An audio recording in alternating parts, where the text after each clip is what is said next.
3回合的比赛开始，之前休息的时候，白涛的边角一直在喊啊，向前冲着打，冲着打，不要给对手机会。的确是，就在两个人对峙的过程当中，如果我们这场比赛单看两个人在拳法的进攻上啊，就在对峙过程当中，白涛还是等对手等的有点多了。漂亮，裘多吉看来第3回合一上来还是要去抓一抓自己的先决优势啊，把对手带到地面当中。不知道他会不会采用这种磨血的战术啊，就是整个压你第3回合。如果要这样打，我个人觉得在战术的安排上起码是没有太大问题的。没有，还是要去打对手。抱单腿，起身，两人继续回到站立。对，又是前手啊。的确啊，裘多吉的前手确实是快，而且这个抱摔能力也确实是不错。抱住之后的前顶，来到侧身位压住对手。对，第3回合如果照这样打的话，我觉得白涛可真不会有太大的优势。到齐成位了，起桥之后转身，连续的锤击，有可能会被打踢出来啊，有可能会打踢球，归防。裘多吉的确啊，到这个位置拿对之后，把对手给抻平，传手，需要找裸脚，有点提得太高了，然后还是在找位置打对手。场裁王金刚老师还没有喊 fight back， 因为白涛在下位的动作还是不错，漂亮。我们来看看这个位置，转出来之后反压对手，双手腰后搭扣。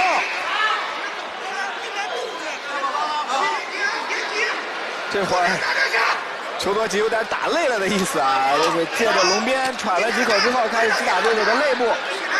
白涛现在没有太多的动作啊，对他来讲不应该太多的去跟对手在地面上留恋啊。对，让对手起身跟对手去打拳，拼一拼拳。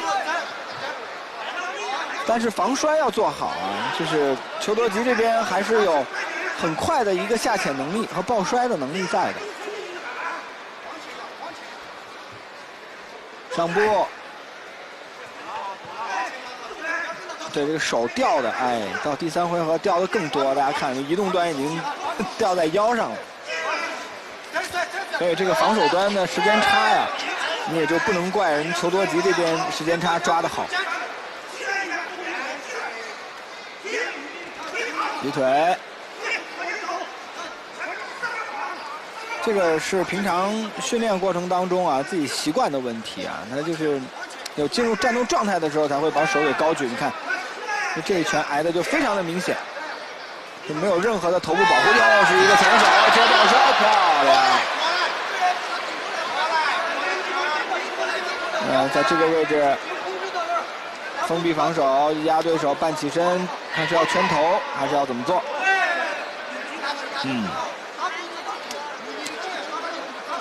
打肋部，打头。比赛剩下的这些个时间，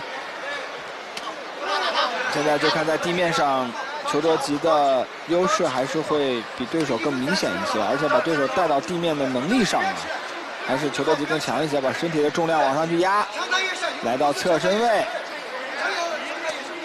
抄一个腋下，肘部去击打肋部，这个动作给得很隐蔽啊。但是有没有可能就拉横十字啊？转身非常的快就拿背，漂亮。对，半起身，要小心啊，小心对手往里搭腿勾。来到了龙边，顶住对手。对，起身，顶膝，把对手给推开。这也算是裘多吉自己的撤步。白涛在第3回合还是没有太好的去把握住进攻节奏啊，感觉打得有点迷糊了。这场比赛也能非常清晰的看到，在比赛的3个回合啊，白涛又被抱腿了，就是在进攻端啊，这个不断的下行线可谓是阶梯式的往下来掉，尤其到第3回合，这防守端漏洞的确是会比较大一些。上端漂亮，下砸，最后10秒钟连续的锤击，去控一控时间。3回合的比赛结束。裘多吉在第3回合其实还是给了我们观众朋友们不少的惊喜啊，就是因为前2回合2人基本上没有被打过面。